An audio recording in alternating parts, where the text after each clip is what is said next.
আন্দোলন চলাকালীন নাকি জুনিয়র ডাক্তার এবং মেডিকেল পড়ুয়ারা শ্লীলতা হানি করেছে।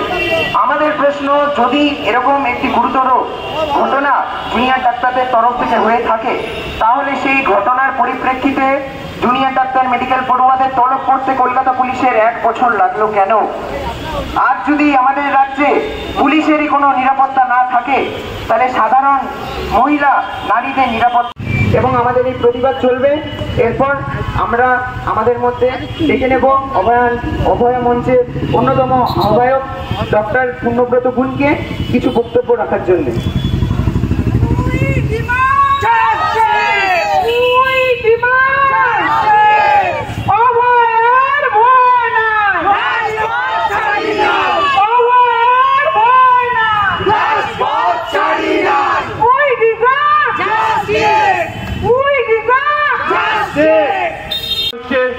ডাক্তারদের এখনো অব্দি 9 জন ডাক্তারের নামে চিঠি এসছে। আমাদের কাছে খবর আছে যে আরো কিছু সিনিয়র ডাক্তারের নামে নাকি চিঠি আসবে। পুলিশ আমাদেরকে হয়রান করতে যাচ্ছে, হয়রান করতে চাইছে। আমাদের কাছে এটা পরিষ্কার যে পুলিশ যা যা করছে সেটা নেতাদের নির্দেশে করছে।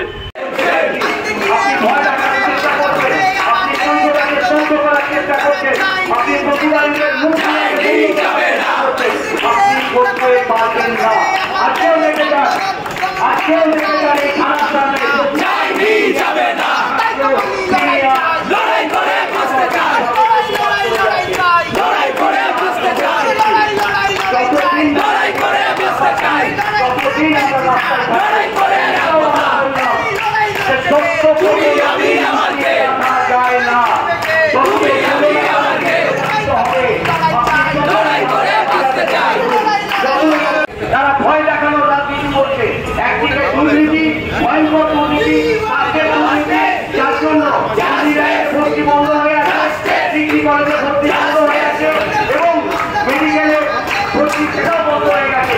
হাজার হাজার যোগ্য চিকিৎসক, তারা চাকরি হারিয়ে রাস্তায় বসে আছে। যারা আন্দোলনকারী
বল।